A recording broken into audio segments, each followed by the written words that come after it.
자, 그 다음에 확신을 갖는 투자결정 3단계는, 자, 일단 지방투자 의사결정에서 반드시 고려해야 될 3단계가 있다면, 물론 저환수원리 모두 다 중요하지만, 그 중에 저평가, 투자금, 리스크, 요 3가지 측면에서 좀 면밀하게 검토하시는 게 중요해요. 저평가는 가치가 있는 것 중에 싼 거. 그래서 이제 실거주 만족도가 양호한 거. 양호라는 단어의 기준도 말씀드렸어요. 그 다음에 투자금은 적은 거. 리스크는 잔금이 가능해야 되고, 이거 되게 중요해요. 왜냐면 지방에서는 어쨌든 내가 전세 맞추다가 못 뺄 수도 있기 때문에, 잔금 범위에 들어오는 게 중요하고요. 물론 잔금을 해지할 수 있는 방법이 있긴 있어요. 왜냐면 내가 잔금을 안 쳐도 되는 확실한 거.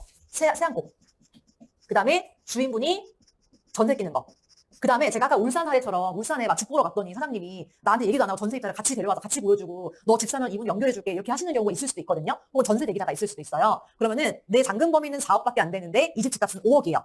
잔금이 안 되지만 그래도 이제 내가 공실날 위험이 없잖아요. 세입자가 연결이 되면. 사장님 이거 동시계약하는 조건으로 이 집 매수할게요. 임차인하고 동시계약하는 조건으로 매수할게요. 사장님 임차인 아는 뭐 대기자 있으세요? 그럼 저 같이 데려오시면 동시계약할게요. 조건으로 매수를 하시면 돼요. 근데 이제 3번 부분에 대해서 많이들 질문 주시는 게 뭐냐면 내가 5억 잔금이 안 되는데 나는 잔금이 4억밖에 안 되는데 5억짜리 아파트를 샀어요. 전세가 예를 들어서 뭐 4억 3천이 들어갔어요. 그러면 이제 고민되시는 게 뭐냐면 이상하다. 나는 이 5억에 어쨌든 지금은 잔금 안 쳤지만 나중에 언젠가 이 임차인이 나갈 거죠. 이 사람 나갈 때 그 다음 전세 못 맞출 수도 있는 거잖아요. 근데 내가 이 5억의 잔금이 안 되는 상황은 변동이 없단 말이에요. 그러니까 이 3번 같은 상황을 굉장히 두려워하시는 경우가 많아요. 이해되세요?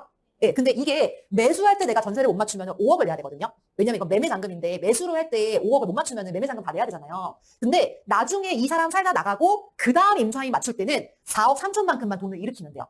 예. 왜냐면 내가 5억이 다 있는 게 아니라 이 사람 주택담보대출에서 이 사람 4억 3천을 내주면 되잖아요. 근데 이 집 만약 가격이 올라가면은 집을 담보를 할 수 있는 대출이 더 나올 수도 있고, 그 다음에 내가 지금은 잔금 대출 범위가 4억밖에 안 되지만 3천 정도로 나중에 더 모아가지고 여차하면 집 비우고 이 사람 내보낼 수도 있는 거잖아요.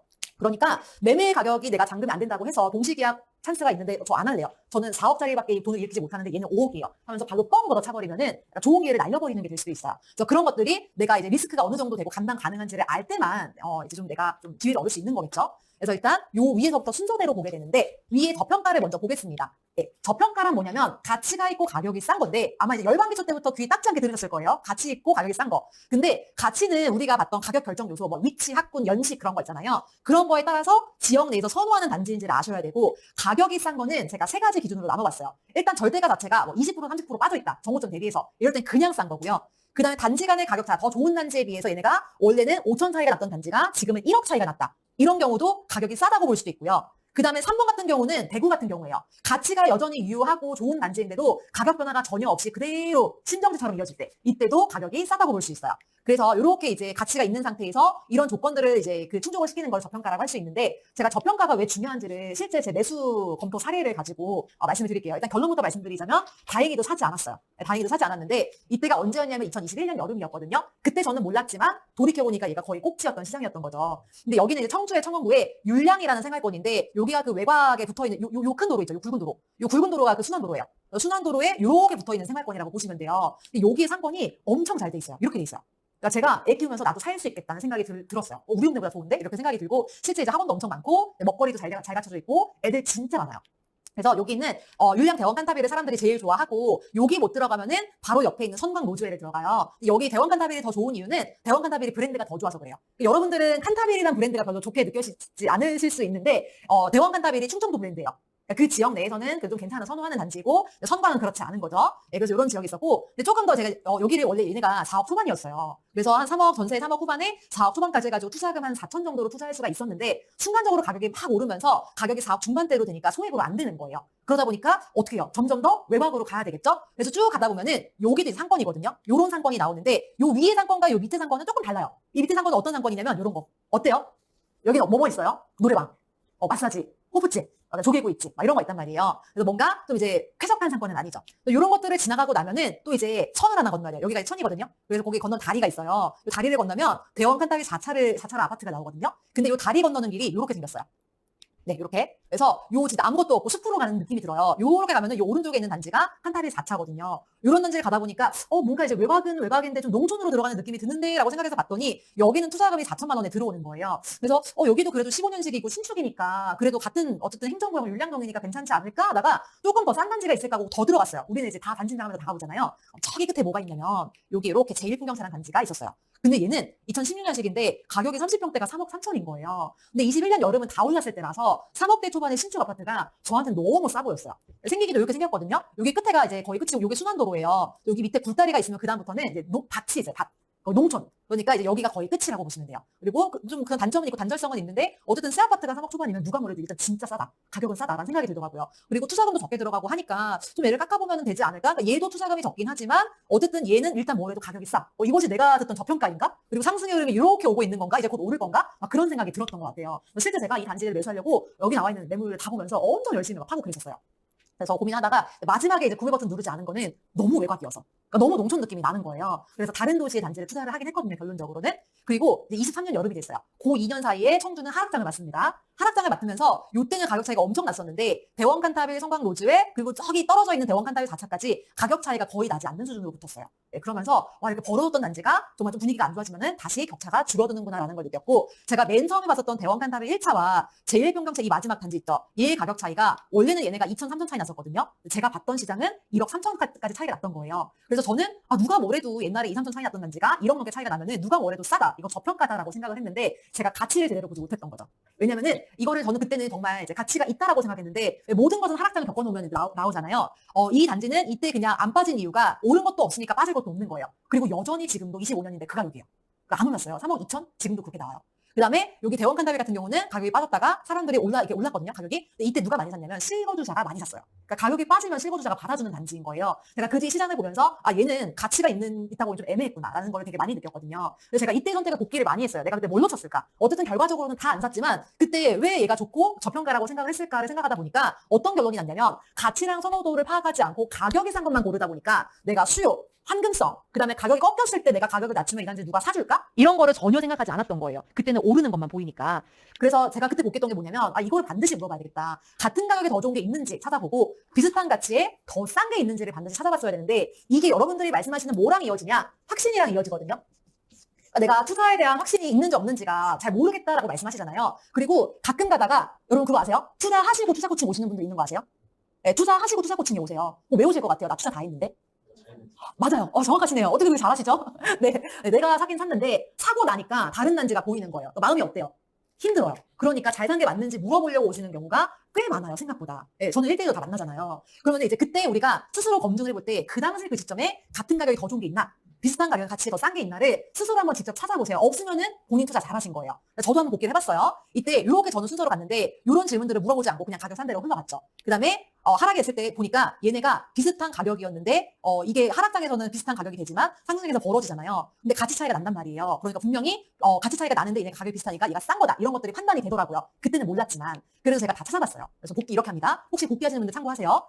그 당시에 대원 칸타빌 4차 여기가 어디냐면 천 건너서 나온 단지예요. 그때 여기가 4억 천이었거든요. 그래서 이제 더 가치 있는 단지가 뭘까를 생각해봤더니 그 가로수길에 있는 가로수마을에 한라비발디라는 단지가 있어요. 얘가 좀 흥덕구에 있고 그 다음에 이 옆에 바로 붙어 있는 가경동 택지가 지금 가격상으로 청주의 대장이에요. 그러니까 대장 바로 옆에 있는 준신축 정도 연식인 거예요. 근데 이 친구는 혼자 있잖아요. 얘 천 건너서 혼자 있었는데 얘는 다른 단지들이랑 모여있단 말이에요. 모여있는 게 훨씬 좋죠. 그리고 이 가로수마을이 이렇게 있고 가경동 신규택지가 이렇게 있으면은 신축 옆에 준신축이 붙어 있는 거잖아요. 그럼 시너지가 나거든요. 그러니까 얘가 4억 천이면은 훨씬 좋은 거예요. 그 다음에 가격이 2천만 원 더 비쌌긴 하지만 여기 방서지구에 하트리움이라는 단지가 있었거든요. 얘도 방서지구 택지예요. 거기엔 새 아파트가 몰려 있어요. 그럼 새 아파트가 몰려 있으면 되게 좋은 거잖아요. 그러면 적어도 나홀로보다는 훨씬 가치가 있는데 가격이 2천만 원 차이가 나는 거죠. 그러니까 칸타빌은 저평가가 아닌 거예요. 같은 가격의 최소는 아니었다라는 거를 복기를 하면서 알 수 있었어요. 그 다음에 저 끄트머리에 있는 제1풍경채 3차. 제1풍경채 얘는 3억 3천이었고 누가 뭐래도 가격은 쌌거든요. 그냥 싸다라고 생각을 했어요. 근데 가치 대비해서 싼가를 생각해봤을 때 신축 중에서 얘만큼 싼 애는 없었어요.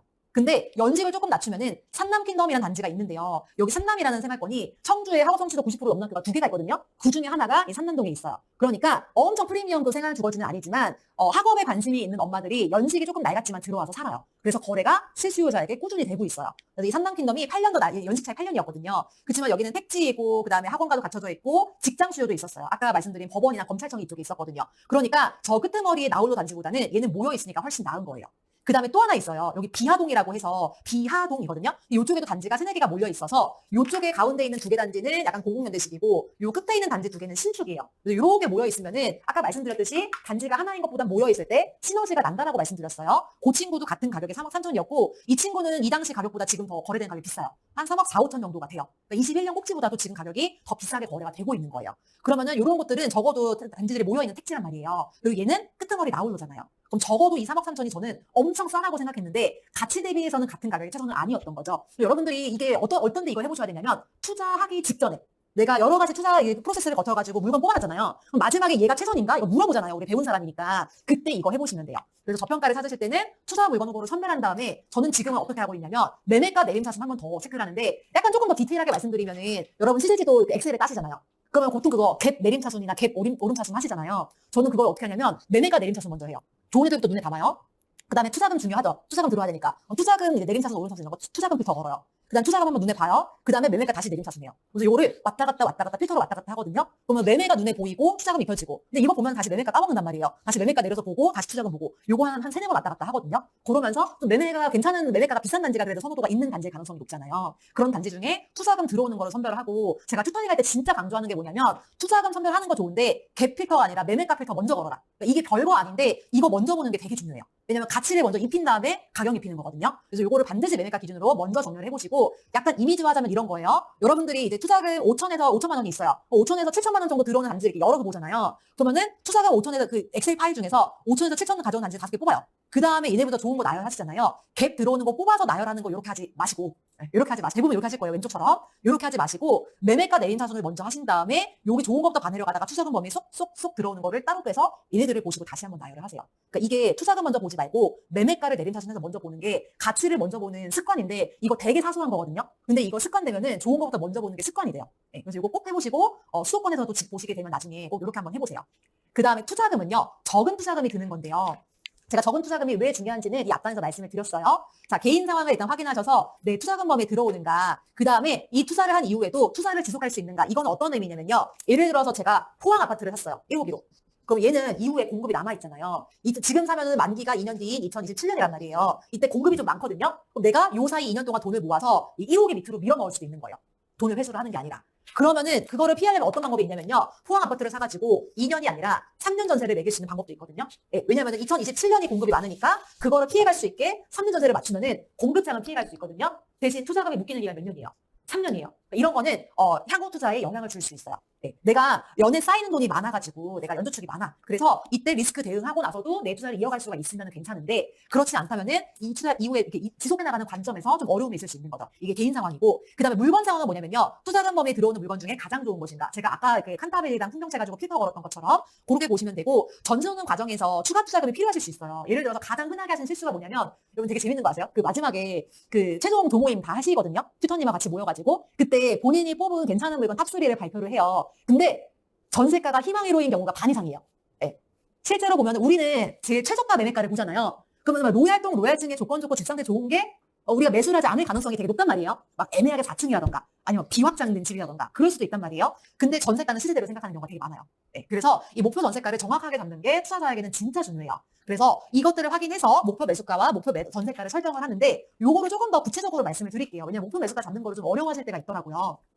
일단 시장 상황에 따라서 목표 매수가는 시세보다 싼 걸 목표로 할 수도 있고요. 시세대로 사는 걸 목표로 할 수도 있어요. 다시 시세보다 싼 걸 목표로 할 수 있는 시장이 있고 시세대로 사는 거를 목표로 해야 되는 시장도 있어요.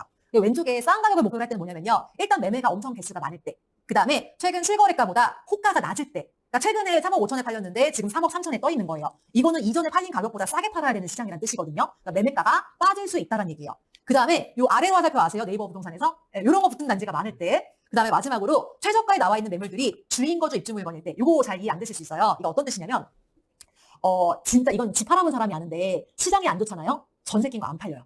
안 팔려요. 그러니까 완전 사연이 있어서 후려쳐서 팔 거 아니면은 그냥 놔뒀다 팔거나 뭐 그런 경우도 있거든요. 근데 물건들이 막 소진이 되는 시장에서는 이게 100%는 아니지만 80% 이상은 그래요. 물건들이 소진되면은 입주 물건, 그다음에 로얄동 로얄층 알랄, 그다음에 뭐 인테리어 돼 있는 거 이런 거 막 먼저 빠지잖아요. 그러면은 물건들 가장 최저가 상위 나와 있는 물건 어떤 거예요?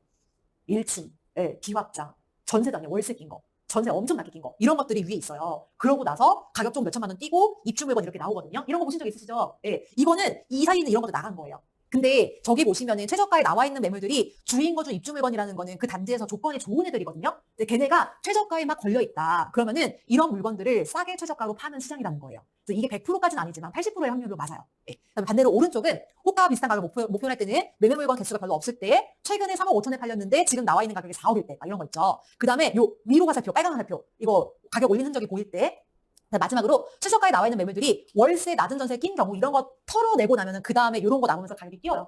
예. 그래서 이런 것들이 대부분인데 대부분의 단지가 이런 상황이다. 그럼 조건 좋은 거 다 빠졌다는 얘기거든요. 그거는 팔렸다는 뜻이에요. 예. 그래서 이런 경우에는 이제 호가랑 비슷하게 사야 되겠다 정도로 생각을 하면 됩니다. 이걸 좀 구체적으로 말씀을 드릴게요. 여기가 이제 서면, 부산의 중심인 서면이고 이제 명동 같은 곳이에요. 그다음에 여기 진구는 아니지만 요 밑에 문현금융단지라고 있어서 여기가 약간 조금 그 서울에서 치면 삼성동 같은 느낌? 예, 예, 금융센터 많고 기업들 많이 있고 좀 삐까번쩍한 단지들 막 서 있고 그런 느낌 업무지구예요.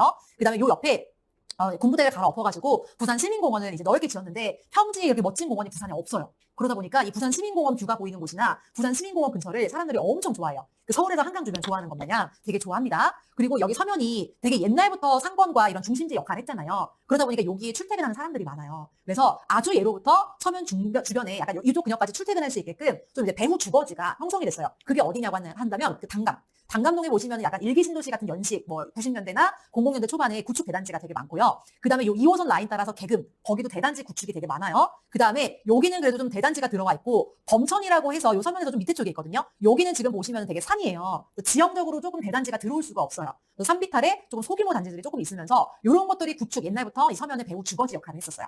예. 그리고 요 위쪽으로 올라가면은 이제 비싸요. 막 거제, 막 연산 이런 데 비싸고 좋은 동네예요. 그래서 좀 요 주변에 좀 가성비 주거지로 있었는데 문제는 이런 데가 낡았잖아요. 그러다 보니까 낡으면 반드시 뭘 만들어요? 신축 대단지를 만들잖아요. 그래서 만든 데가 부암동과 연지동이에요. 근데 여기를 만들고 보니까 여기 먼저 만들었거든요. 그랬는데 그 앞에 시민공원 이렇게 됐잖아요. 그러니까 시너지가 나겠죠. 예, 그러면서 사람들이 더 좋아하게 된 거예요. 그래서 이런 이제 히스토리를 가진 게 부산 진구입니다. 그리고 마지막으로 이런 것들 다 들어오고 난 다음에 가장 최근에 여기가 원래 지금 엄청 낡았던 주택가였거든요. 거기가 재개발이 되어가지고 굉장히 김지랑 브랜드 신축이 들어왔어요. 여기는 거의 최근에 막 이제 작년에 들어오고 막 재작년에 들어오고 막 이런 식이어서 아주 초신축 단지예요. 여기가 지금 시세가 제일 높고 그 다음에 부암 연지 이쪽에서 좀 새 아파트가 된 단지가 제일 높고 그 다음에 요 시민공원 주변에 이제 주상복합 중에서 굉장히 높으면서 시민공원들이 보이는 단지 이런 단지가 좀 제일 시세가 높고 이게 좀 부산 진구에서는 양정 그다음에 연지 신축 그다음에 여기 부산 시민공원 근처에 뷰 나오는데 그런 데가 가장 이제 매매가의 탑을 차지하고 있는 상황이에요. 정리하자면 부암 연지 생활권은요 그냥 부암동과 연지동이 붙어 있어요. 네, 그래서 그냥 이제 한 생활권으로 봤고요. 중심부 서면하고 멀지 않으면서도 연식이 괜찮은 단지들이 모여 있어서 이 부산 진구가 사실 그 전에는 마땅한 주거지가 없었거든요. 얘네 임대 들어왔으니까 그 전까지 마땅한 주거지가 없고 이런 데 다 구축이었거든요. 그러니까 이 안에서 주거지 역할을 담당했던 곳이에요. 여기를 조금 더 이제 볼게요.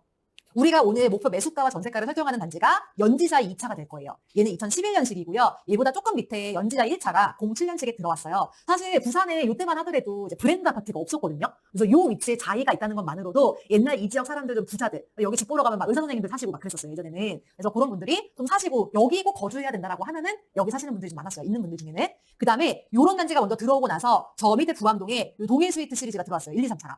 근데 3차가 제일 새 거라서 얘는 2017년식이기 때문에 직접 가보면은 좀 새 거 느낌이 나기는 해요. 요거 들어오고 나서 들어온 데가 어디냐면요. 저 포레나 초업과 협성유 포레예요. 이 포레나 초업은 공급 이제 분양했을 때 좀 잘 됐어요.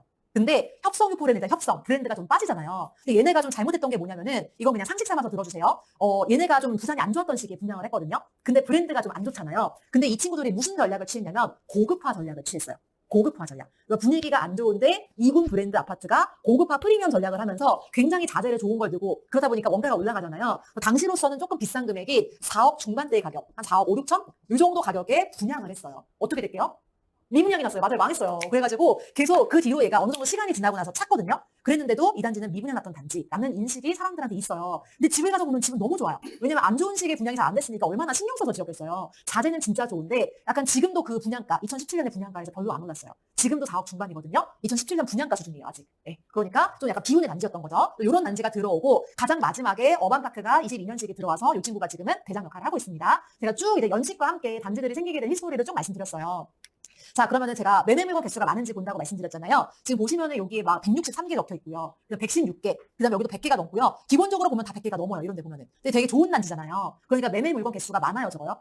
많아요. 근데 이거를 갖다가 막 매매 물건이 50개 이상이면 많다고 봐야 되나요? 80개 이상이면 많다고 봐야 되나요? 이렇게 딱 찾아서 말할 수는 없어요. 근데 잘 모르겠지만 하여간 매매 물건이 100개 이상이면 많은 것 같아요. 그러니까 일단 많아요. 그리고 최근 실거래가보다 호가가 낮게 나오나 매물들이 가격을 낮추고 있나를 봤는데 여기가 연지자에 지금 가격 나와 있는 거 입주 물건 최저가예요. 4억 4천만 원에 나와 있고 여기 아래로 화살표 붙인 거는 안 팔려서 가격 낮춘 거죠. 그 다음에 근래 실거래가 보니까 4억 7천, 4억 6천, 4억 5천 이렇게 찍혀 있어요. 지금 나와 있는 가격이 낮죠. 그럼 얘는 최소한 급매거나 아니면은 잘 안 나가는 분위기라서 가격을 낮췄다라는 합리적인 추론이 가능하죠. 좋아요. 둘 다 예스. 마지막 최저가 매물이 새낀 게 아니라 입주 물건인가? 이거 입주 물건이거든요. 그러면은 맞아요. 조건 좋은 물건을 제일 싸게 파는 거니까. 그럼 뭔가 이전에 비해서 가격을 낮춰서라도 팔고자 하는 분위기가 있음이 이런 걸 통해서 느껴진다면 여러분들이 목표 매수가를 좀 더 타이트하게 잡을 수 있는 거예요. 그러니까 여러분 그냥 사장님한테 가서 무조건 사장님 깎아주세요. 뭐 저 3천만 원 빼주시면 계약할게요. 이렇게 하는 것도 좋은데요. 그런 걸 불러볼 수 있을 만한 쉽게 얘기해서 누울 자리인지를 한번 보시고 가면 좋잖아요. 그렇죠? 그래야 발을 뻗죠. 이런 것들을 보고 뭔가 근래 실거래가보다 싸게 팔려고 하는 매물인 것 같다라는 판단이 드시면은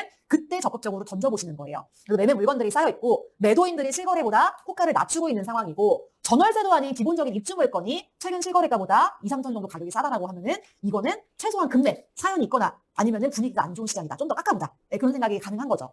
이렇게 목표 매수가를 잡을 수 있고 반면에 이럴 때도 있어요. 전세 끼인 조건 안 좋은 매물들이 여러 나왔다면 이제 여기는 이제 울산에 있는 이제 울산 남구의 외곽에 있는 구축 아파트거든요. 여기 보시면은 2억 5천 7백에 나와 있는 물건이 월세 낀 거예요. 그 다음 물건이 2억 6천인데 낮은 전세 낀 1층이에요. 그 다음에 그 다음 물건이 2억 8천으로 가격이 뛰는데 그때부터 이제 입주 물건이 나오는 거예요. 그러면은 저 낮은 전세 낀 1층 물건, 월세 낀 물건들이 있다는 얘기는 그 위에 있는 거 팔렸다는 얘기잖아요. 이럴 때는 조금 이게 내가 호가를 깎아볼 수 있는 시장인가? 한번 생각해 볼 수 있는 거죠. 월세 낀 거, 전세 낀 1층, 그 다음에 가격 떨어져서 입주 물건인 거. 그러니까 이런 시장은 만약에 물건들이 소진이 된다고만 하면은 이런 거 팔리고 나면 가격이 뛰어요. 이럴 때는. 네. 그 다음에 최근 거래된 매매가에 비해서 호가를 높여서 내놓는지 여기는 이제 울산에 있는 중구의 우정혁신도시라는 단지이고 동원 노약동구 2차는 이 안에서 좋아하는 단지예요. 근데 보시면 최근에 거래가가 5억 후반부터 6억 천 이렇게 나와 있거든요. 근데 지금 여기 보시면 6억 3천 이렇게 나와 있어요. 그러니까 근래에 거래가 된 거에 비해서 호가가 뜨잖아요. 뭔가 지금 가격을 높여서 내놓는다라는 분위기가 감지가 될 수 있어요. 그럼 실제 내가 생각한 게 맞는지를 현장에서 가서 보고 현장에서 물건이 막 빠지고 있다라고 하면은 사장님 3천만 원 깎아주시면 계약할게요는 안 먹히는 거예요. 이런 분위기를 내가 어느 정도 알고 진짜를 한 상태에서 가면 좋겠죠. 그러니까 여러분들이 협상 의지를 꺾으라는 의미가 아니라 이런 분위기인가를 가늠을 해보고 가시라는 겁니다. 네. 그리고 이제 전세가 결정하는 방법이에요. 네, 전세 시세는 단지 선호도를 진짜 잘 파악해야 돼요. 제가 첫 장부터 선호도 중요하다고 말씀드렸는데 오늘 강의 시작하면서 이 선호도가 진짜 전세가 나가는 순서예요. 정말로. 그래서 이 지역을 인정하실 때 선호도를 잘 알아두셔야 전세 뺄 때도 유리하고 매도를 할 때도 유리합니다. 일단 대략적으로 지역의 단지 선호도를 상중하로 나눴을 때 보통 우리가 전세가를 이렇게 매겨요. 선호도 좋은 단지가 전세 3억 8천에서 4억, 선호도 중간이 3억 초반 초중반, 선호도가 안 좋은 단지가 2억 5천에서 3억까지 이렇게 설정이 되어 있으면 우리가 선호도 중간 정도 단지를 투자를 하잖아요. 그러면은 보통 또 가격이 그 안에서 또 나뉘죠. 노얄동 노얄층에 남양에 시스템 에어컨 4대가 있으면 전세가 3억 6천에 나와 있어요. 이거 다 전세가예요. 그 다음에 4층이면 층이 안 좋죠. 동양이면은 향도 안 좋죠. 시스템 에어컨이 2대가 있으면 조건도 덜하죠. 걔가 전세가 3억 3천에 나와 있어요. 근데 만약에 내가 물건을 샀는데 8층 괜찮은 층에 동양에 시스템 에어컨이 4대가 있다라고 하면은 이 밑에 있는 친구보다는 조건이 좋은 거잖아요. 그럼 얘하고 비슷한 가격에 놓으면은 빨리 나가고 조금 한 1, 2천 정도 내놓으면은 순서가 돌아올 수도 있고 이런 거죠. 이런 식으로 이제 선호도랑 조건을 가지고 위아래 매겨서 보신단 말이에요. 지금 요거를 한번 보시고 나서 요 생활권에 지금 입혀보세요. 시세는 현재 시세예요. 자, 선호도가 제일 좋은 단지는 어디냐면 어반파크가 대장이고 포레나 초업이 얘는 이 밑에 있는 협성유포레랑 같이 들어왔지만 얘는 분양이 잘 됐다고 했어요. 사람들이 괜찮아 좋아해요. 왜냐면 포레나라는 단지의 브랜드도 있으니까 요 두 단지가 이 연지부암 생활권에서는 상위 생활권입니다. 그 다음에 중간 선호도를 가진 단지들이 연지사의 1, 2차가 지금은 연식이 좀 됐지만 그래도 옛날에는 좀 산다는 사람들 살았던 데고 협성유포레는 미분양의 오명이 있긴 하지만 어쨌거나 잘 지은 신축이고 그 다음에 제가 동일 스위트까지는 그래도 신축 느낌이 난다고 말씀드렸잖아요. 여기까지는 그냥 중이고 요 사이에서 그냥 물건 대 물건으로 보셔도 무방할 것 같아요. 예. 그 다음에 하는 어디냐면요. 연식이 좀 된 동일 스위트 1차, 그 다음에 동일 스위트 2차는 연식은 좋은데요. 여기가 오르막이거든요. 오르막에 있는 데다가 끄트머리에 있는 작은 단지예요. 그래서 약간 가다 보면 약간 후미진 느낌이 들어요. 그리고 그 뒤는 보시다시피 빌라예요. 그러면 막 쾌적하진 않거든요. 그러다 보니까 요 두 단지가 가장 흐름이 늦어요. 그래서 걔들을 하를 줬고 요 1차 같은 경우는 요 안에서 구축 아파트 취급을 받아요. 자, 그러면 지금 현재 기준으로 제가 이거 지난 주말 기준으로 다시 가격이랑 개수 이거 다 업데이트해서 왔거든요. 지금 전세 상황이 레미안 어반파크는 7개 나와 있고 4억에서 4억 6천까지, 포레나 초업은 2개가 나와 있는데 3억 2천에서 3억 8천까지 나와 있어요. 여러분 이거 보시면서 궁금하실 거예요. 왜냐면은 요 단지가 선호도가 제일 좋죠. 근데 다른 데는 전세가 거의 없는데 얘가 7개 있잖아요. 물론 얘가 대단지여서도 그렇겠지만 개수가 이 생활권 다른 단지에 비해서 많기는 해요. 이거 왜 그럴 것 같으세요? 입주한 지 2년 지나서 좋아요. 또 얘가 부산 진구가 부산에서 중간이거든요. 해수동 남구까지가 부산에서 상위 생활권이에요. 근데 이 레미안 어반파크가 이 안에서 제일 좋은 신축이고 대단지니까 전세가 4억 이상이 나오잖아요. 이 돈 가지면 더 좋은데 신축 가요. 동래구, 연제구, 신축을 이 가격에 다 들어갈 수 있어요. 네, 그러니까 여기 살아야 되는 사람이 아니면은 먼저 들어가지 않을 수도 있는 거죠. 사실 이 정도 규모의 단지에 전세가 7개면 많은 게 절대 아니거든요. 근데 요즘 부산 시장에서는 다른데 워낙 전세 소멸이 많다 보니까 이 정도면은 그래도 많이 나와 있는 거예요. 그래서 이 친구의 이런 상황을 보고 얘가 4억에 이 정도 걸려 있으면은 그 밑에 애들은 여기까지 높이면 안 나가겠죠. 네, 그거를 천장으로 삼고 시작하는 거예요. 이거 이해되세요? 네, 이거 되게 중요한 거예요. 내가 전세가 없다고 해서 막 올릴 수는 없는 거예요. 이런 천장을 좀 확인하시는 게 중요해요. 그 다음에 폴이나 조비 3억 2천 한 개, 3억 8천 한 개. 너무 가격 뜨죠? 3억 2천 빠지고 나면은 이제 요거 하나 남는 거잖아요. 누가 이거 잡으면은 이제 그다음부터 올라가는 거예요. 물론 아닐 수도 있죠. 아닐 수도 있지만. 그 다음에 중간 생활권에 오히려 전세가 없어요. 지금 이제 5월, 4월이 마지막 거래였거든요. 대략 2억 8천에서 3억 2천 정도의 거래가 되었고, 지금 협성이 3개가 나와 있는데 3억 2천에서 3억 3천 정도 나와 있어요. 자, 그 다음에 여러분 우리 지금 연지자 2차 투자한다고 생각하고 보는 거거든요. 여러분 여기 사시면 전세 얼마 정도 생각하면서 보세요. 그 다음에 이제 하위 생활권을 보면은 동일 스위트 여기가 구축 취급을 받는다고 했잖아요. 얘가 전세가 2개가 있는데 3억이고요. 그 다음에 동일 스위트 2차는 28평짜리가 있어요. 걔가 2억 8천에 나와 있어요. 지금 30평대 전세가 없고 이런 상황입니다. 그럼 지금 보시면은 상중하로 이렇게 나뉘는 거잖아요. 가격대가 어느 정도 지금 레벨이 나눠지죠. 그러고 나면은 저는 요 다음에 하나 더 봐요. 뭘 보냐면 이 다음에 3개월 전 실거래에 비해서 오르는 상황인가를 같이 봐요. 그냥 전세가 없다라고 하기에는 전세가 없는데 높여서 내놓을 수가 없는 시장들이 있어요. 청주가 그래요. 청주는 지금 입주 대기장이기 때문에 전세가 별로 없고 전세 잘 나가거든요. 근데 전세를 비싸게 놓으면 안 나가요. 비싼 전세는 안 받아줘요. 그래서 그냥 전세가 없다라고 해서 무조건 오르지 않는 시장도 있기 때문에 이전에 비해 가지고 실거래가를 보는 거예요. 여러분 이거 전세 없는 상황인 지역들이 몇 군데 있어가지고 이번에 업데이트한 거거든요. 실제 제가 이렇게 봐요. 그리고 제가 이거 장표 만들면서 되게 약간 무슨 생각이 들었냐면 제가 이런 거 보는 거 언제 했는지 아세요? 2020년, 2021년 그 임대차법 처음 나와가지고 전세 싹 들어왔을 때 있잖아요. 그때 이렇게 보고 그 뒤로 전세가 되게 많으면서 하락장 시기를 겪었잖아요. 이런 거 한 3, 4년 만에 얘기하는 것 같아요. 네, 진짜로. 네, 이런 거 얘기할 일이 없었어요. 전세는 무조건 최저가에 빼거나 최저가보다 낮춰서 빼거나 이런 시기가 이어지다가 한 3, 4년 만에 처음 얘기하는 거예요. 그래서 이게 좀 내가 대비해야 될 시장 상황이 될 수도 있다라고 생각하시고 보시고 기본적인 방법이나 툴은 그 수도권도 똑같거든요. 나중에 여러분들이 근데 희망으로 돌리시면 안 돼요. 그러니까 제가 이거 하는 이유는 뭐냐면 전세가를 높여 받으세요를 얘기하려고 하는 게 아니라 전세가를 높여도 되는 상황인지를 검증해 보세요에 가까워요. 그래서 한번 이제 이런 것들을 제가 보는 방법 그대로 말씀드리는 거예요. 3개월 전 실거래를 보면요. 얘가 4억 3억인데 지금 전세가가 올랐죠. 3개월 전 실거래 중위급들 보면은 2억 8천 3억 이랬거든요. 그때 비해서 올랐죠. 대략 비슷한 단지도 있지만 여기 밑에도 보면은 요때에 비해서 확실히 올랐어요. 그러면 뭔가 이전 실거래에 비해서 조금 가격이 올라오고 있다는 게 느껴지실 수 있어요. 그러면 저는 어떻게 하냐면 목표 전세가가 얘네가 더 좋잖아요. 그러니까 3억 2천보다 더 막 비싸게 놓으면은 이쪽으로 들어갈 것 같아요. 왜냐면 붙어 있잖아요. 그러니까 꼭 여기 단지 살아야 된다. 뭐 우리 엄마가 여기 살아서 내가 여기 살아야만 돼. 이런 사람이 아닌 이상 같은 가격이 나오면 여기로 들어갈 수도 있거든요. 여기를 막 한도 끝도 없이 연지자 2차를 높게 내놓을 수는 없는 거예요. 그래서 여기를 이제 상단으로 잡고 그 다음에 전세 시세가 비슷한 요 중위급 레벨이 한 3억 2천 정도에 지금 현재 나와 있고 그 다음에 그 비슷한 연식이 되어 있는 연지자 1차나 동일시트 3차는 지금 실거래가가 전세가가 올라오고 있는 상황이고 선호도가 더 낮은 곳의 전세가는 3억이에요. 자, 정보는 다 드렸어요. 여러분 연지자 2차 전세 얼마에 놓고 싶으세요? 여러분이 투자했으면? 3억 천? 좋아요. 또 3억 2천? 한 3억 4천 안 될까요? 너무 희망이로해요? 네, 저는 이렇게 해볼 것 같아요. 전세가 한 개도 없잖아요. 그래서 일단 한번 3억 3천 해볼 것 같아요. 네, 1,000만 원 줄이면 좋으니까. 근데 여차하면은 내가 3억 2천은 확실히 나갈 것 같아요. 이게 시세인 것 같긴 하거든요. 그러니까 만약에 전세를 놔봤는데 한 1주, 2주 지나가도록 이렇게 전세가 없는데 안 빠진다. 단지에 내 전세밖에 없는데 안 빠진다. 전화 문의도 안 왔다. 그러면은 빠르게 낮출 것 같아요. 근데 전세 없으니까 일단 한번 내보지 뭐 라는 생각으로 내놔볼 것 같아요. 단독 물건이니까. 네, 그래서 이런 식으로 저는 한번 생각해보거든요. 3억 2천에 빼도 되고 한 개도 없으니까 약간의 욕심도 부려볼 수는 있겠다. 근데 이 약간의 욕심이 희망회로가 아니라는 게 제가 지금 말씀드리는 이유예요. 이게 지금 목표 위아래 확인했고 근래 시세가 지금 올랐음을 확인했고 지금 물려 나올 것도 없다. 투자자가 안 샀다라고 하면은 한번 해볼 수도 있겠다라는 게 희망회로가 아닌 제 판단의 근거예요. 그래서 이런 것들 한번 이제 따라와 보시고 다만 이게 통하는 지역이 있고 그렇지 않은 지역이 있을 거잖아요. 예를 들어볼게요. 귀한 전세인데 물건을 뿌린다? 이거 청주거든요. 청주에 그 이제 동남지구라고 해서 사람들이 굉장히 좋아하는 택지가 있어요. 여기 보시면 귀한 전세 돼 있거든요. 근데 여기 물건 몇 군데 내놨어요? 8곳. 귀한 전세인데 8곳을 내놓는다? 이거 물건 안 나갈 때 내놓는 거잖아요. 그렇죠? 안 나가겠는데? 이런 생각이 들 수 있는 거죠. 귀한 전세인데 가격을 낮췄어요. 아래로 화살표. 귀한 전세입니다 했는데 화살표가 붙어있다. 이상한데? 이거 안 나가니까 낮춘 거잖아요. 그렇죠? 그 다음에 전세가 한 개뿐이에요. 근데 최근 수개월 동안 실거래가에서 오르지 않는 이 김해도 지금 일부 생활권은 전세가 귀하거든요. 너무 귀한 전세가 붙어 있는데 근데 여기 보시면은 근래 6억 2,050 이건 이제 뭐 갱신권 쓴 것 같아요. 그래서 3억 그다음에 2억 9천 2억 9천 3억에 계속 거래가 됐었거든요. 근데 지금 전세가 2억 8천에 나와 있고 심지어 중개사 6곳에 뿌려놨어요. 이거는 전세가 안 나간다는 뜻이에요. 이런 데서는 전세가 하나밖에 없다라고 해서 희망으로 돌리시면 안 돼요. 그러니까 누울 자리 보고 발 뻗으라는 얘기가 진짜 그 팩트 그대로 이 상황이 정말 이거 올려받을 수 있는 상황인가, 조금 올리면 안 나갈 상황인가를 여러분들이 생각을 하셔야 돼요. 그래서 좀 길게 말씀드렸는데 지금 말씀드린 부분 여러분 현장에서 되게 중요하게 작용할 수 있는 부분이거든요. 그래서 임금 난제뿐만 아니라 생활권 전체로 확장해서 전세 개수나 가격을 체크를 해보고 선호도를 일단 상, 중, 하로 나열해보고 이게 그러니까 이 만약에 상중하가 안 매겨지면 임장 더 하셔야 돼요. 이것도 내가 판단이 안 된다 그러면 그때부터는 방법이 없어요. 근데 이거를 일단 나눠야지 그 다음에 전세 천장과 바닥이 결정되는 거예요. 그 다음에 전세 상황 체크하고 목표 전세가를 산정할 때 선호도가 더 좋은데 비슷한데 낮은데도 체크를 해보고 전반적으로 최근 거래가보다 호가가 올라가고 있는 상황인지를 체크를 해보시는 게 제일 중요해요. 그래서 이거는 제 인보 장표 뜯어온 거거든요. 이게 인천이에요. 근데 인천을 갖고 온 이유가 뭐냐면 요 주변에 단지도 되게 많고 약간 입주 단지도 많고 그랬었어요 그 당시에. 그래서 여기는 이제 인천의 미추홀구라는 지역인데요. 제가 그때 투자를 검토할 때 이제 전세를 매길 때 아예 그냥 도움 전체랑 구 전체, 생활권 전체로 가지고 와서 지도 위에 전세가랑 개수를 다 올렸었어요.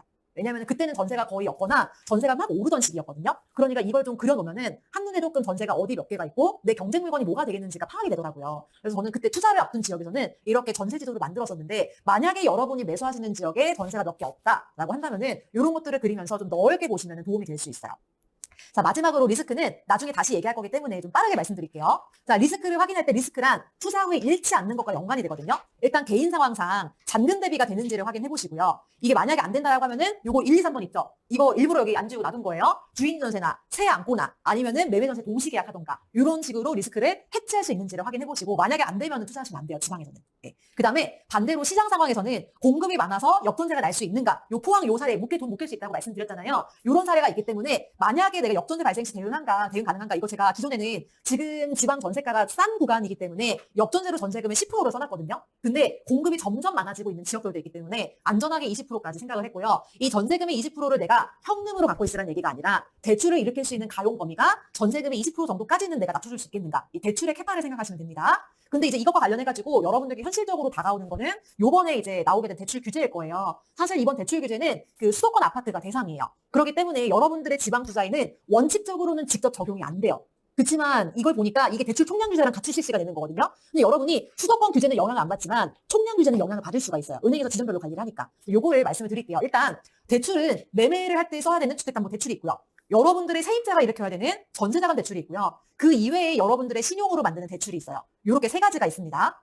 일단 기본적으로 매매는 기존과 동일해요. 바뀐 게 하나도 없어요. 지방 아파트는. 그 다음에 전세자금 대출은 지금 발표가 된 거는 변경이 되지 않았어요. 수도권 대상이니까. 근데 제가 보기에는 이거 변경 가능성이 아주 충분해요. 요거는 이제 은행들이 개별로 이제 지난주에 지금 규제가 발표가 됐잖아요. 그러니까 이번 주부터 각 은행별로 이제 좀 이제 규정 같은 걸 정리해서 발표를 할 거거든요. 이번 주 중에. 그래서 그거 봐가지고 좀 보수적으로 가야 될 수도 있어요. 조금 더 자세히 이따 설명드릴게요. 그 다음에 신용대출은 변경됐어요. 그러니까 여러분들 목표 매수가를 아니면 전세가 이런 거 너무 희망으로 돌렸다가 나중에 전세 안 나가면 낮춰줘야 되는데 그때 신용대출 끌어가지고 막아야 되잖아요. 계약금을 날릴 수는 없으니까. 근데 그때 활용할 수 있는 신용대출이 제한적일 수 있으니까 이거 진짜 조심하셔야 돼요.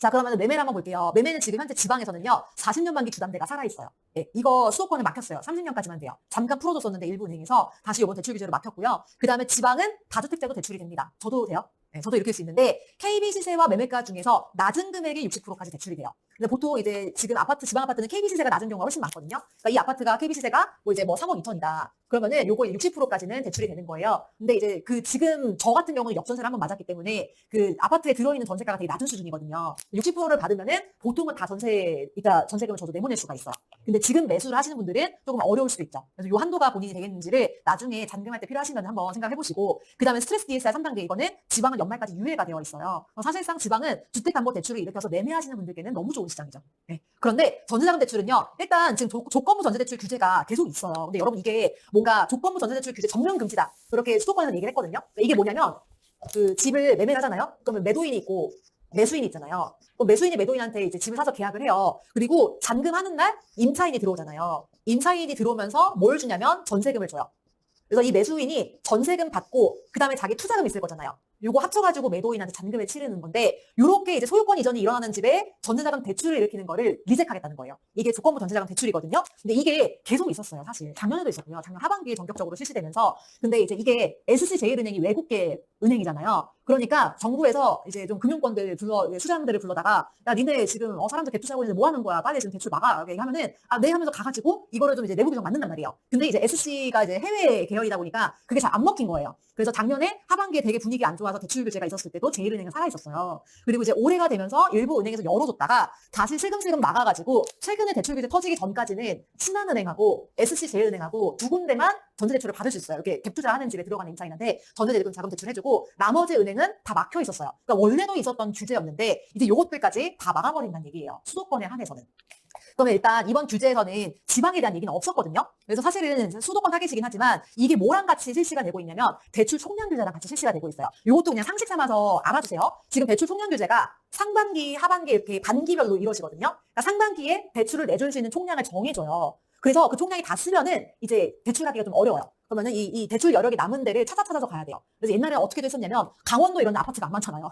그러니까 주택담보대출 그리고 집값도 싸잖아요. 그러니까 주택담보대출을 일으킬 수 있는 여력이 그 지점에 남아 있는 거예요. 그래서 강원도 가가지고 대출 일으키기도 하고 옛날에 역전세 나갈 때 투자자들 그렇게 했었어요. 네. 그래서 그런 게 있었고 이제 상반기가 끝나면 리셋돼요. 하반기 다시 하반기 총량이 생기잖아요. 그럼 사람들이 가서 이제 대출을 받으면은 또 이게 소진이 되겠죠. 연말로 갈수록 이제 점점 대출을 줄 수 있는 게 줄어드는 거예요. 그래서 원래는 이 총량 규제도 1년 단위로 하다가 6개월 단위로 끊도록 지금 바뀌었거든요. 그랬는데 하반기가 되면서 원래는 이 리셋돼 가지고 7월부터 다시 시작돼야 된단 말이에요. 총량이. 근데 그 총량을 줄여버렸어요. 하반기에 원래 한 100만 건 쓸 수 있을 걸 기대를 했는데 이제 50% 목표금액 감액해가 돼버리다 보니까 이 지점이나 금융권별로 은행별로 지침에 따라 다르긴 하겠지만 대출 총량을 주다 보면 은행들은 약간 곳단이 줄어들잖아요. 이용할 양식이 줄어들면 아껴서 먹어야 되잖아요. 그래서 좀 되게 소극적으로 내주거나 올렸다가 통과 안 될 것 같으면 그냥 커트커트 해버린단 말이에요. 창구에서. 그러니까 여기에 따른 간접 영향을 받을 수가 있어요. 그러니까 뭔가 대출을 일으키기에 커트가 많이 되는 시장 상황이 되면은 용이하지 않은 건 맞잖아요. 그러다 보니까 전자금 대출을 지방도 막는다는 아니지만 사실상 굉장히 어려워질 것 같기는 해요. 여긴 제 내피셜이지만 자세한 건 은행별 지침 나와봐야 알아요. 그런데 지방의 경우는 무조건 걱정할 필요가 없고 좀 객관적으로 판단하셔야 될 게 뭐냐면 작년에도 거의 다 막히고 그랬을 때 뭐 대구, 부산 이런 데는 끄떡도 안 했어요. 왜냐면 이미 뭐 이제 꼭 전세자금 대출 안 받아도 돼. 그냥 신용대출이나 마통 뚫어서 들어올 수 있을 만큼 전세가 수준이 너무 낮은 거예요. 그래서 이게 무조건 이게 막았다라고 해서 영향이 있는 게 아니라 전세가의 수준에 따라서 영향이 거의 없는 곳도 있고 대구나 이런 전세가가 낮은 지역들은 그러해요. 그래서 여러분들께서 이런 거를 감안하시되 지역이나 생활권 그다음에 그 단지 안에서 그 지역 안에 단지 중에서 전세가 레벨이 어느 정도인가에 따라서 영향을 받을 수 있고 안 받을 수 있거든요. 근데 이거를 확인하는 게 지금 중요한 시장 상황이기는 해요. 그래서 여러분들 매수하실 때 요즘 전세 찾는 분들 있는지 그런 분들 전세자금 대출 없어도 괜찮다라고 별로 얘기 안 하시는지 왜냐면 집 보고 가실 때 사장님들한테 물어보시거든요 세입자분들이. 근데 그거 안 물어보면은 그 정도 돈은 어떻게든 일으킬 수 있는 거예요 그냥. 네, 그래서 그런 것들을 좀 확인을 해보시고요. 그 이후에 신용대출은 여러분들 직접적으로 연관이 있어요. 왜냐면은 연소득 1배 이내이기 때문에 무슨 이거 세전연봉이긴 하지만 여러분들이 잠깐 일시적으로 가용 가능한 그런 자금이 줄어든다는 얘기거든요. 그리고 아까 말씀드렸듯이 하반기 대출 총량 목표를 축소를 하기 때문에 은행별로 신용대출에 대해서 너무 과도하다라고 하면은 일부 감액상환 요구가 들어올 수 있어요. 그래서 만약에 내가 기존에 이렇게 신용대출이 있다. 근데 올해 하반기 중에 그 신용대출 1년 만기잖아요. 이 만기가 돌아온다라고 하시는 분들은 조금 이런 거 조심하셔야 될 필요가 있는 시기이긴 해요. 네. 그래서 이게 마지막입니다. 자, 이제 평소에 그 저평가 투자금 리스크를 고려해서 투자 결정을 할 때 어떻게 하시냐면요. 일단 평소에 앞마당 관리하면서 투자 물건을 찾아요. 시세 트래킹 매달 말에 지금 이제 대표 단지들 시세 트래킹 하시면서 투자 물건을 찾다가 저는 일단 1차 필터를 걸거든요. 이게 뭐냐면 저평가와 투자금만 가지고 뽑아요. 리스크 안 봐요. 그럼 얘가 제일 좋은 건가 그런 거 안 보고 그냥 매매가 투자금 필터 걸면서 이 정도면 괜찮은 단지 싸네? 그러니까 뭐 포항자이 이런 것도 들어올 수 있는 거예요. 1차 선별에서는. 왜냐면 가치가 있으면서 싸니까. 그래서 저평가와 투자금만으로 보시고 투자금을 어느 정도 범위까지 봐야 되나요도 많이 질문을 주시는데 만약에 내가 5천만 원 이하 소액을 가지고 있다. 그러면은 내 투자금 더하기 2천 정도 더해서 보시면 좋을 것 같고요. 5천에서 1억이다라고 하면은 내 투자금을 한 3천 정도 얹어서 보시면 좋을 것 같고요. 지방에서 막 1억 5천 정도의 투자금으로 만약에 보고 계신다라고 하면은 투자금에서 조금 더 보태서 한 4, 5천 정도까지 얹어서 보시면 좋을 것 같아요. 꼭 그 좋은 단지에 못 사더라도 거기서부터 봐 내려가다 보면은 조금 이 단지가 가치 대비 좋은지 안 좋은지가 좀 나오거든요. 가격이 좋은지 안 좋은지가. 조금 위에 것부터 봐 내려가는 게 걔를 못 사더라도 보는 의미가 있어요. 그래서 요 저평가 투자금만으로 1차 선별을 하고 이때 그냥 막 장바구니 막 담아요. 장바구니 담는다는 거는 캡처해가지고 PPT에 붙여넣기도 하고요. 저는 별도의 엑셀 파일에다가 단지를 그냥 옮겨 적어요. 가격, 투자금 이런 것들을. 그래서 여기서 그냥 한 10개 나오기도 하고 20개 나오기도 하고 30개 나오기도 하고 그래요. 어떨 때는. 그러면 거기에서 이제 빼는 거예요. 이제 여기는 담았잖아요. 그러면은 리스크랑 황금성을 기준으로 해가지고 나한테 좀 안 좋을 수 있는 것들을 빼요. 얘는 좀 세대수 빼고 얘는 공급 많은 지역이라 빼고 얘는 전세가 지금 얼마에 나갈지 모르게 전세 안 빠지는 시장이니까 빼고 얘는 구축이니까 좀 아쉽다 빼고 막 이런 식으로 빼는 거예요. 여러 가지 마이너스 요소들이 가진 것들을. 그래서 제일 중요하게 보는 거는 공급과 전세 나가는 분위기, 나의 잔금 범위 이런 것들 가지고 빼요. 그러니까 내가 뭐 잔금 캐파가 4억까지밖에 안 되는데 이 단지가 5억이다? 그건 이제 2차 선별에서 빼는 거예요. 그다음에 황금성 체크하는 거, 선호도, 세대수, 뭐 연식 이런 것도 여기서 보고 막 빼요. 그러면 빼고 하다 보면은 한 5개에서 10개 정도가 나와요. 그러면 너무 많으면은 이 다음 3차에서 힘들어요. 왜냐면 이때 임장 갈 거거든요. 근데 막 10개가 막 다 막 전국 8개 흩어져 있으면 너무 힘들잖아요. 예, 그러니까 좀 한 5개에서 10개나 그 정도 이하로 선별을 해서 일단 현장 가서 찾습니다. 그래서 뭐 전세금을 좀 올려받을 수 있는 곳인가? 아니면 매매가가 좀 깎일 수 있는 곳인가? 현장에서 좀 만들어 볼 만한 금매를 만났는가? 이런 것들을 가지고 최종 선정을 해가지고 걔를 이제 매수 결정을 하죠. 예, 저는 이런 식으로 하고 있고 진짜 정말 하나도 안 틀리고 제가 똑같이 제가 하는 방법 그대로 적은 거예요. 그래서 한번 담았다 뺐다 이렇게 여러분도 한번 해보시면 좋겠습니다. 자, 저희 파트 2 길었는데 이제 정리 빠르게 할게요. 지방 투자로 돈 버는 매수 전략에 대해서 수도권, 지방 가치 성장, 지방 소액 말씀드렸고요. 그 다음에 선호도, 지방 도시별로 어떤 선호도를 가지고 있나, 어디는 연식, 어디는 위치, 어디는 학군 이런 거 말씀드렸었고, 광역시와 중소도시 특징에 대해서 말씀드렸어요.